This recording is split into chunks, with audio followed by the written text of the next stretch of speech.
Okay. So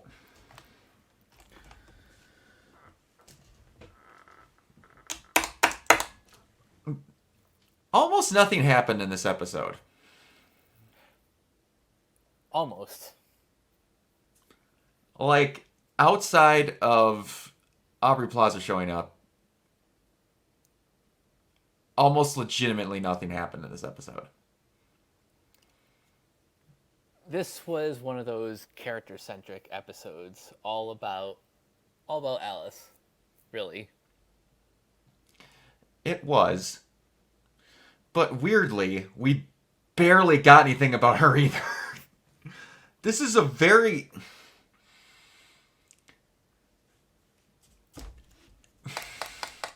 This is the most I don't feel they knew how to pace a show that I've seen of them with any of the shows so far. It does kind of feel like they're just kind of making things up as they go along. Yeah, and there's good ideas there, but oh man, it's weird because they'll go from having very two strong episodes in a row to one where, yeah, the mom had a weird thing, and then, eh, like I don't know how to feel about it. It's weird. This might be a case of not enough, like too much explanation, not enough show don't tell, because we hear stories about Alice's mom, but we Hmm. never really get to see her outside of in the last episode she was like a hallucination. Yeah, and then they sing the song that they've already sang, and then a demon shows up, so they keep singing the song and it dies. Comparative to the last episode, where it was pretty obvious of how they handled said person's issue, this one it was kind of just eh.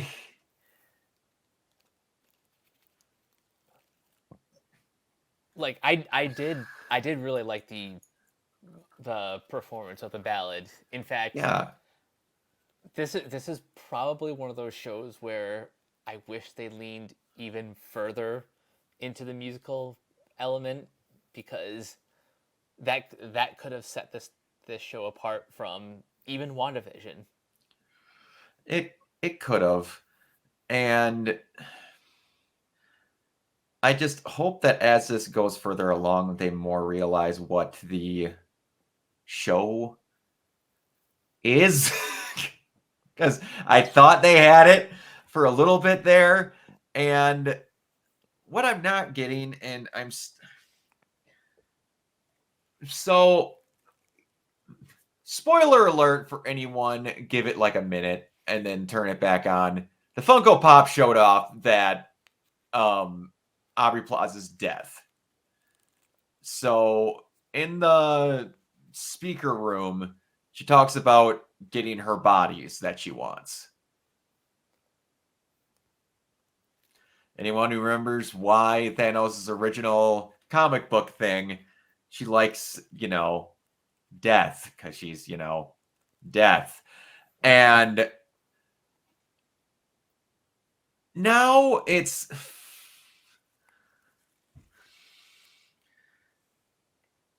alignments of how people feel don't feel like they're being portrayed well, because like Agatha's having her own little, again, my god, I don't need to have her have a redemption arc, but like she was being nice with Wiccan, and like we figure out that sigils work even on the witch who cast it, so they don't know who cast it.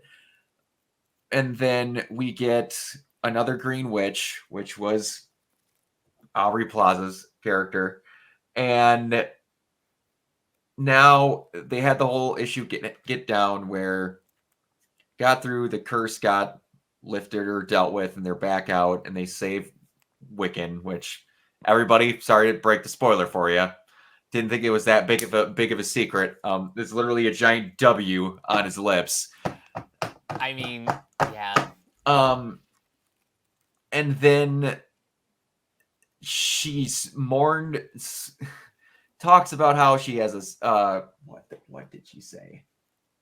Her scar is stuff that happened with someone in the past, and now it's magically stuff with Agatha, and like they were about to kiss, and then all this.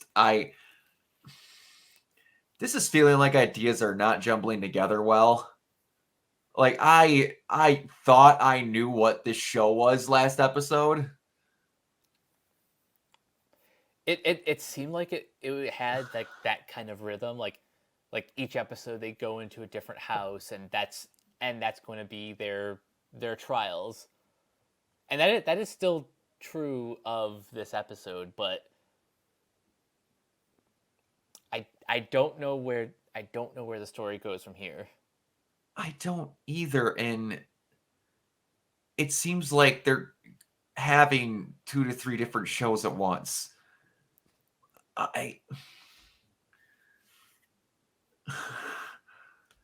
it man, I'm not trying to sound overly negative about the show because I am enjoying watching it, but it really feels like they had no actual idea what the hell they wanted the show to be. Oh, of course not, because they greenlit the show off the strength of Catherine Hahn's performance in It's WandaVision. WandaVision. Like there's a for anyone that is a Two Best Friends fan, one of my favorite things that they ever say is that when they're playing, well, when they were still together, that one of the things that Matt would always say is that the game is being built as they play it. This kind of feels like they were attempting to write the show every episode and didn't really have the outline from the start. Is like you said, it's just based off of Catherine Hahn on the strength of WandaVision. Her strength of what her character was based off the fact that she hated Wanda. And And now that Wanda is allegedly dead, you don't have the main purpose of her character, and now they're trying to create one. Which, like, they started with that for 20 seconds in the first episode, but now it seems like that's not it. And, like, she, for some reason, Aubrey Plaza's character had to tell her that Wiccan's not her kid. uh, yeah, that line raises questions. I'm so lost in how I'm supposed to portray what the crap this show is. I'm getting more questions than I'm getting answers. And being a half of the way through the show, I would have thought I would have gotten an answer or two by now. Yeah, this honestly should have been the episode that gives us more of a. And again, I really like this episode, but Yeah. it still needed that, like, um it needed that more forward momentum. Yeah. And now, like, keep in mind, again, we talked about WandaVision.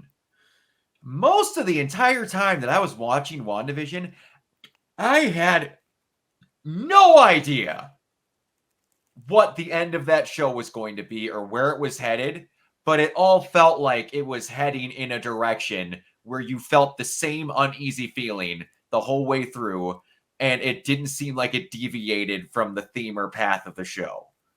So, not me saying that, oh, they aren't answering questions, you need to have stuff thrown at you. No, WandaVision did that for longer than what this show is going to run for, and I didn't feel this feeling that I'm feeling here. So they need to get something substantial needs to happen in this next episode, or I'm gonna be genuinely like, they openly said that this is the lowest costing show of what they all did. I don't know if that correlates into they kind of didn't put the money in because they didn't know what the frack the show was gonna be, but they could show that they can like come up with a good theme for stuff, but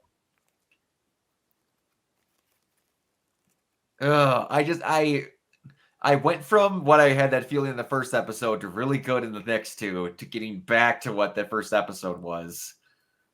This is the most peaks and valleys I'd felt in one of these shows in I think ever, as far as their Marvel shows have gone. And to be fair, I would rather have this than than Secret Invasion, where I was I was like pretty high at the start until the last episode just took a giant nosedive. Well, there is that, but I felt like I knew what the show was in Secret Invasion while I was watching it. As bad as it got, I at least knew what the show was. I don't know what the show is. Now, will I admit that if they course correct, that it could end up being better than Secret Invasion? Yeah. Am I also saying that's not a very high bar? Yes. Fair. But we'll see. I don't know. I'm trying to keep positive, but I need them to give me something to work with. And that was not in this episode. They can do it. Like I said, the last two episodes before this were very good, especially that last episode was phenomenal. Mm-hmm. But the entire episode was them dealing with the trial that they were in because they had a good idea of what the trial needed to be. And that felt like the actual hook of what the show was going to be. And now I felt like they introduced 3 new hooks in this episode. Had they stuck with like the one trial for this episode and maybe just kind of fleshed it out a bit more, it probably would have been a stronger episode. And again, it would have been. The ballad was honestly my favorite scene in the episode. That and the moments that Agatha and the Green Witch shared, which I'm genuinely surprised that that Disney has allowed them to go as far as they did. Yeah, well, we'll see what they do with that. That's going to be a whole thing in and of itself. But yeah, just see what goes on next week. Hopefully they get the train back on the tracks next week, because oh boy, did it not know if it was on the tracks, off the station, or what it was doing. But yeah, we'll see how it fares next week. Mike, where can everybody find you? You guys can find me on various social media sites at Captain K42. You can check out my quick thoughts on letterboxd.com/CoachK42. And you can follow Renegade Pop Culture on Facebook and that place at Ren Pop Culture. You can also find us on YouTube, on Podchaser. Consider supporting our Patreon at patreon.com/Renegade Pop Culture. Listen to all of our podcasts on Spotify, Apple Podcasts, or wherever you listen. And last but not least, everything can be found at renegadepopculture.com. In Escape, so do we. Absolutely, and you can find me everywhere at Organoid Zero, mostly on Twitch and YouTube. And until next time, we'll see you all later. Bye. Peace.